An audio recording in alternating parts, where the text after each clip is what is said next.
Hi hello friends, എല്ലാവർക്കും പുതിയൊരു വീഡിയോയിലേക്ക് സ്വാഗതം. അപ്പം ഞാനിന്ന് വന്നിരിക്കുന്നത് നല്ല അടിപൊളി ഒരു മസാല ദോശയായിട്ടാണ് കേട്ടോ. നല്ല പെട്ടെന്ന് നമുക്ക് തയ്യാറാക്കി എടുക്കാൻ പറ്റുന്ന നല്ല അടിപൊളി ഒരു മസാല ദോശയാണ്. ഇതാണ് അതിൻ്റെ ഗ്രേവിയും കാര്യങ്ങളും. അപ്പോൾ നിങ്ങൾക്കൊക്കെ ഇഷ്ടപ്പെടും കേട്ടോ. നല്ല സൂപ്പറായിരുന്നു വെച്ച്. ഞാൻ എപ്പോഴും ഇവിടെ എൻ്റെ വീട്ടിൽ വെക്കുന്ന ഈ ഒരു രീതിയിലാണ്. അപ്പോൾ നല്ല ക്രിസ്പി ആയിട്ടുള്ള മസാല ദോശ. ചില ആളുകൾക്ക് ഇങ്ങനെ തണുത്ത് അനഞ്ഞ് കിടക്കുന്ന ദോശയായിരിക്കും ഇഷ്ടം. നമുക്കിവിടെ ക്രിസ്പി ആയിട്ടുള്ള മസാല ദോശയാണ് കേട്ടോ ഇഷ്ടം. അപ്പോൾ അതെങ്ങനെയാണ് ഉണ്ടാക്കുന്നതെന്ന് കാണിച്ചു തരാം. പിന്നെ നമ്മുടെ വീഡിയോ ഇഷ്ടപ്പെട്ട എല്ലാ കൂട്ടുകാരും ആ ലൈക്ക് ബട്ടൺ ഒന്ന് ക്ലിക്ക് ചെയ്തേക്കണം, സബ്സ്ക്രൈബ് ചെയ്യണം, ബെൽ ബട്ടൺ കൂടെ ഒന്ന് ക്ലിക്ക് ചെയ്തേക്കണം കേട്ടോ. നമ്മുടെ പുതിയ വീഡിയോസൊക്കെ കാണാൻ പറ്റും. അപ്പോൾ എല്ലാ കൂട്ടുകാരും നമ്മളെ ഒന്ന് സപ്പോർട്ട് ചെയ്യണം. അപ്പോൾ ഇതിന് വേണ്ട സംഭവങ്ങൾ എന്തൊക്കെയാണെന്ന് നമുക്ക് നോക്കാം കേട്ടോ. അതിന് വേണ്ട ഐറ്റംസ് എന്തൊക്കെയാണെന്ന് നോക്കാം. ഇതൊക്കെയാണ് നമുക്ക് അതിന് വേണ്ടി വേണ്ടത്. അതിനുവേണ്ടി നമ്മൾ എടുത്തിരിക്കുന്നത് കിഴങ്ങ് എല്ലാം കട്ട് ചെയ്ത് വെച്ചിരിക്കുകയാണ് കേട്ടോ. കിഴങ്ങൊക്കെ കട്ട് ചെയ്ത് വെച്ചിട്ടുണ്ട്. കിഴങ്ങ് വേണം. പിന്നെ നമുക്ക് വേണ്ടത് ക്യാരറ്റാണ്. ക്യാരറ്റ് നമ്മൾ ഏകദേശം ഒരെണ്ണത്തിൻ്റെ പകുതിയാണ് കേട്ടോ എടുത്തിരിക്കുന്നത്. പിന്നെ സബോളയുണ്ട്, പച്ചമുളകുണ്ട്. കണ്ടല്ലോ, കിഴങ്ങ്, ക്യാരറ്റ്, സബോള, പച്ചമുളക്, ഇത്ര ഐറ്റംസാണ്. പിന്നെ നമ്മൾ എടുത്തിരിക്കുന്ന ഐറ്റംസ് ഓരോന്നായിട്ട് കാണിക്കുകയാണ് കേട്ടോ. അപ്പോൾ ഇത്രയും മതി നമുക്ക് ഗ്രേവിക്ക് വേണ്ടിയുള്ള പച്ചക്കറിയായിട്ട് നമ്മൾ എടുത്തിരിക്കുന്നത്. പിന്നെ ഇഞ്ചിയും വെളുത്തുള്ളിയും ചതച്ച് വെച്ചിട്ടുണ്ട് കേട്ടോ. നല്ല പോലെ ചതച്ച് വെച്ചിട്ടുണ്ട്. ഇഞ്ചിയും ഒരുപാട് പേസ്റ്റായിട്ടല്ല, നമ്മൾ കല്ലിൽ ചതയ്ക്കൂലേ അതുപോലെ ചതച്ചെടുത്തിരിക്കുന്നതാണ്. പിന്നെ നമുക്ക് വേണ്ട ഐറ്റംസൊക്കെ ഇവിടെ ഇരിപ്പുണ്ട്. ഇത് കടുക് വറക്കാനുള്ള ഐറ്റംസാണ്. പിന്നെ മഞ്ഞൾപ്പൊടി എടുത്ത് വെച്ചിട്ടുണ്ട് കേട്ടോ. മഞ്ഞൾപ്പൊടി വേറെ മസാലപ്പൊടികളൊന്നും കാര്യങ്ങളൊന്നും ചേർക്കുന്നില്ല.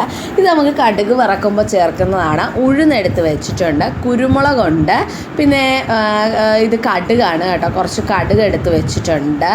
പിന്നെ പരിപ്പ്, നമ്മൾ പരിപ്പ് കറി വെക്കുന്ന പരിപ്പ് എടുത്ത് വെച്ചിട്ടുണ്ട്. വറ്റൽമുളകുണ്ട്, പിന്നെ സബോളയുണ്ട്. ഇത് നമ്മൾ കടുക് വറക്കാൻ വേണ്ടി എടുത്ത് വെച്ചിരിക്കുന്നതാണ് കേട്ടോ. അപ്പം ഇതെല്ലാം കൂടെ മിക്സ് ചെയ്യരുത്. നിങ്ങൾ വീഡിയോ ഫുള്ളായിട്ട് കാണണം, അപ്പം നിങ്ങൾക്ക് മനസ്സിലാകും. പിന്നെ നമുക്ക് വേണ്ട മെയിൻ ഐറ്റം ഉപ്പാണ് കേട്ടോ. ഫുൾ വീഡിയോ സ്കിപ്പ് ചെയ്യാതെ കാണണം കേട്ടോ എല്ലാ കൂട്ടുകാരും. പിന്നെ വെള്ളവുമാണ് നമ്മൾ എടുത്ത് വെച്ചിരിക്കുന്നത്. ഇതിനാവശ്യമായ വെള്ളവും. അപ്പോൾ നമുക്ക് ഇത് ഒരു കുക്കറിലോട്ട് ആദ്യം എന്തൊക്കെയാണ് വേണ്ടതെന്ന് നമുക്ക് ഇടാം കേട്ടോ. സ്കിപ്പ് ചെയ്യാതെ കാണണം, എങ്കിലേ നിങ്ങൾക്ക് മനസ്സിലാകത്തുള്ളൂ. അപ്പോൾ അതേ കുക്കറിലോട്ട് നമുക്ക് കിഴങ്ങും സബോളയും ക്യാരറ്റും പച്ചമുളകും ഒക്കെ ഇട്ട് കൊടുക്കാം കേട്ടോ. അതിനുശേഷം ഉപ്പിട്ട് കൊടുക്കുകയാണ്. ആവശ്യത്തിനുള്ള ഉപ്പ്, നിങ്ങൾ എടുക്കുന്ന കഷ്ണത്തിന് ആവശ്യമുള്ള ഒരു ഉപ്പിട്ട് കൊടുക്കുക. അതിനുശേഷം മഞ്ഞൾപ്പൊടിയാണ് ഇട്ട് കൊടുക്കുന്നത്. മഞ്ഞൾപ്പൊടിയൊക്കെ ലേശം ആ ഒരു സ്പൂൺ കണ്ടല്ലോ, അതിനനുസരിച്ചുള്ള മഞ്ഞൾപ്പൊടി ഇട്ട് കൊടുക്കുക. പിന്നെ ഇഞ്ചിയും വെളുത്തുള്ളിയും ചതച്ചത് ഇതെല്ലാം കൂടെ ഇട്ടിട്ട് വെള്ളവും കൂടെ ഒഴിക്കുക. വെള്ളം ഒഴിച്ച് ആവശ്യത്തിനുള്ള വെള്ളം, ഒരുപാട് വെള്ളം കൂടി പോരുത് കേട്ടോ. അപ്പോൾ ഗ്രേവി ഇങ്ങനെ വെള്ളം പോലെ ആയിപ്പോവും. അതുകൊണ്ട് ഒരുപാട് വെള്ളം ഒഴിക്കാതിരിക്കാൻ സൂക്ഷിക്കണം. കുറച്ച് വെള്ളം ഒഴിച്ചാൽ മതി. എന്നിട്ട് നമുക്ക് ഏകദേശം ഒരു 2-3 വിസിലടിപ്പിക്കുക. കാരണം കിഴങ്ങ് ഇങ്ങനെ കടിക്കാൻ ഇഷ്ടമുള്ളവരാണെങ്കിൽ 2 വിസിൽ മതിയായിരിക്കും. കിഴങ്ങ് കടിക്കാൻ ഇഷ്ടമില്ലാത്തവരാണെങ്കിൽ 3 വിസിൽ. നമ്മൾ എടുത്ത് വെച്ച കുരുമുളക് ഇട്ട് കൊടുത്തിട്ടുണ്ട് കേട്ടോ. നമ്മളവിടെ കടുക് ഇറക്കാൻ വേണ്ടി എടുത്ത് വെച്ചിരുന്ന കുരുമുളക് ഉണ്ടല്ലോ, അത് നമ്മൾ ഇട്ട് കൊടുക്കുന്നുണ്ട്.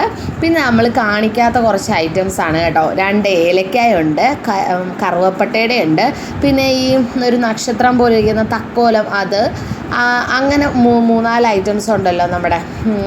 അതെല്ലാം നമുക്ക് ഇട്ട് കൊടുക്കാം കേട്ടോ. ഗ്രാമ്പൂ, കറുവപ്പട്ട, തക്കോലം, സ്റ്റാർ നിറത്തിലിരിക്കുന്ന ഒരു സംഭവമാണ് അത്. ഇതെല്ലാം കൂടെ നമുക്ക് ഇട്ട് കൊടുക്കാം. കണ്ടല്ലോ, ഇതെല്ലാം ഇട്ടതിന് ശേഷം നമുക്ക് 3 വിസിൽ, ഞാൻ 3 വിസിലാണ് കേട്ടോ അടുപ്പിച്ചത്. അതേ നന്നായിട്ട് വെന്ത് വന്നിട്ടുണ്ട്. ഇനി നമുക്ക് ഞെക്കുമ്പോൾ നമ്മുടെ കിഴങ്ങ് ഇങ്ങനെ ഒടഞ്ഞു വരുന്ന രീതിയിലാണ് ഞാൻ വേവിച്ചെടുത്തിരിക്കുന്നത്. ഇതിന് ശേഷം നമുക്ക് കടുക് ഇറക്കാനായിട്ട് പാത്രം വെക്കാം കേട്ടോ. ഇനിയാണ് നമുക്ക് കുറച്ച് പരിപാടി ഉള്ളത്. അപ്പോൾ വെളിച്ചെണ്ണ ഒഴിച്ചതിന് ശേഷം നമുക്ക് ഓരോന്നായിട്ടിട്ട് നന്നായിട്ട് വറുത്തെടുക്കാം. ആദ്യം തന്നെ നമുക്ക് കടുകാണ് കേട്ടോ ഇട്ട് കൊടുക്കുന്നത്. ഞാൻ വലിയ എക്സ്പേർട്ടൊന്നും അല്ല പാചകത്തിൽ, നമ്മളിവിടെ ചെയ്യുന്ന കാര്യങ്ങളാണ് കേട്ടോ കാണിക്കുന്നത്. അപ്പോൾ അതിന് ശേഷം കറിവേപ്പില, പിന്നെ വറ്റൽമുളകും ഇട്ട് നന്നായിട്ടൊന്ന് വാടി വരട്ടെ. ഒന്ന് കടുകൊക്കെ പൊട്ടി വറ്റൽമുളകൊക്കെ ഒന്ന് വാടി വരട്ടെ. അതിനുശേഷം നമ്മൾ എടുത്ത് വെച്ചിരിക്കുന്ന ഉഴുന്നും പരിപ്പും ഉണ്ടല്ലോ ഇതും കൂടെ നമുക്ക് ഇട്ട് കൊടുക്കാം. ഇതൊന്ന് ബ്രൗൺ നിറമാകുന്ന വരെ നന്നായിട്ടിട്ട് വാട്ടോ. ഫ്ലെയിം കുറച്ച് വെച്ചിട്ട് വേണം കേട്ടോ ചെയ്യാൻ, അല്ലെങ്കിൽ കരിഞ്ഞു പോകും. അതുകൊണ്ടാണ്. അപ്പോൾ നന്നായിട്ടിട്ട് വാട്ടുക. ഒന്ന് ബ്രൗൺ നിറമാകട്ടെ, അതുവരെ നന്നായിട്ടിട്ട് വാട്ടി അതൊന്ന് ഇതാക്കുക. അതേ ഇവിടെ നമ്മൾ മാവൊക്കെ തലേ ദിവസം അരച്ച് വെച്ചിട്ടുണ്ടായിരുന്നു. ദോശ മാവിന് ഇച്ചിരി ലൂസായിട്ടുള്ള മാവായിരിക്കും എപ്പോഴും നല്ലത്. അതിന് ശേഷം ദേ നമ്മൾ കിഴങ്ങൊക്കെ അതിൽ മിക്സ് ചെയ്ത് നല്ല ഇതുപോലെ ആക്കി എടുത്തിട്ടുണ്ട് കേട്ടോ. ദേ കണ്ടോ, നല്ലപോലെ ഉടഞ്ഞ കിഴങ്ങാണ്, വേവിച്ചെടുത്തിട്ടുണ്ട്. നമുക്കത് നമ്മൾ കടുക് വറുത്തതിനകത്തോട്ട് കുറേശ്ശെ ഇട്ട് കൊടുക്കാം. കണ്ടല്ലോ, അത്യാവശ്യം മിക്സായി ഉടഞ്ഞിട്ടുണ്ട് കേട്ടോ നമ്മുടെ കിഴങ്ങും ക്യാരറ്റും ഒക്കെ. ചില ആളുകൾക്ക് ഇത് കടിച്ച് കഴിക്കുന്നതാണ് ഇഷ്ടം, ചില ആളുകൾക്ക് ഉടഞ്ഞിരിക്കുന്നതാണ് ഇഷ്ടം. ഇവിടെ ഉടഞ്ഞിരിക്കുന്നതാണ് കേട്ടോ ഇഷ്ടം. അപ്പോൾ ഇത് നന്നായിട്ട് വെള്ളം ഇച്ചിരി കൂടുതലുണ്ടെങ്കിൽ നമുക്കൊന്ന് പറ്റിച്ചെടുക്കണം. കുറച്ച് നേരം നമുക്കിതുപോലെ ഫ്ലെയിം ഒന്ന് കുറച്ച് വെച്ച് നമുക്ക് വെക്കാം അവിടെ. അപ്പോൾ കുറച്ച് നേരം അങ്ങനെ ഇരിക്കട്ടെ കേട്ടോ. അതിന് ശേഷം ഇവിടെ നമ്മുടെ മാവ് നല്ല ലൂസ് മാവാണ് കേട്ടോ. ദോശമാവിൻ്റെ പരുവത്തിലുള്ള നല്ല ലൂസ് മാവാണ്.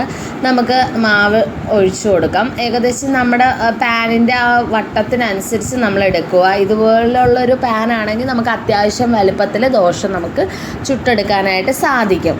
അപ്പോൾ ഞാൻ ഇടയ്ക്ക് പറഞ്ഞായിരുന്നല്ലേ, നമ്മൾ വലിയ എക്സ്പേർട്ടൊന്നും അല്ല പാചകത്തിൽ. നമ്മൾ വീട്ടിലുണ്ടാക്കുന്ന കാര്യങ്ങളാണ് കൂടുതലും കാണിക്കുന്നത് കേട്ടോ. പക്ഷേ ഈ മസാല ദോശ സൂപ്പറായിരുന്നു കേട്ടോ. ഇതുപോലൊന്ന് ട്രൈ ചെയ്ത് നോക്കണം.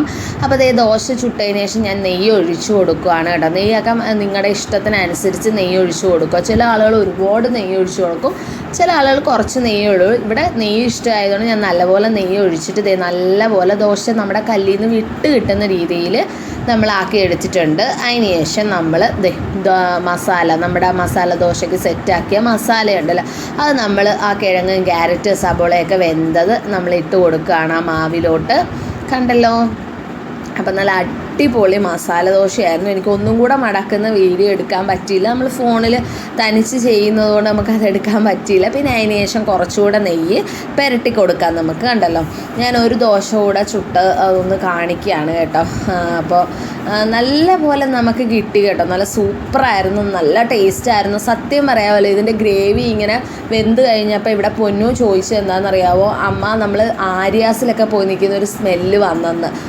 അത്ര നല്ല സ്മെല്ലായിരുന്നു ഈ കിഴങ്ങ്. നമ്മൾ ആ ഗ്രാമ്പൂവും കറുവപ്പട്ട ഇതെല്ലാം ഇട്ടും കൂടി നമ്മളിട്ട് വേവിക്കുമ്പോൾ ഒരു പ്രത്യേക മണമായിരുന്നു കേട്ടോ. ഇവിടെ എല്ലാ പൊന്നുകുട്ടിക്കും കണ്ണൻകുട്ടിനും ഒക്കെ ഒരുപാട് ഇഷ്ടപ്പെട്ടു.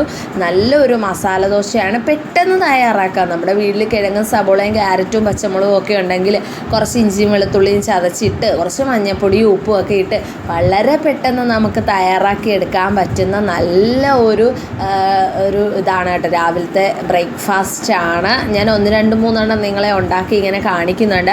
ചില ദോശയൊക്കെ നടുക്ക് കരിഞ്ഞ പോലെ ഇരിക്കും. കരിഞ്ഞതല്ല കേട്ടോ, ഞാൻ മൊരിച്ചെടുത്താണ്. നെയ്യ് ഒഴിച്ച് നല്ല പോലെ മൊരിച്ചെടുക്കും. കാരണം ഇവിടെ ഞങ്ങൾക്ക് മൊരിഞ്ഞ ദോശ തിന്നാൻ ഒരുപാട് ഇഷ്ടമാണ്. അപ്പോൾ എല്ലാവരും ഒന്ന് ട്രൈ ചെയ്യണം. ബായ്.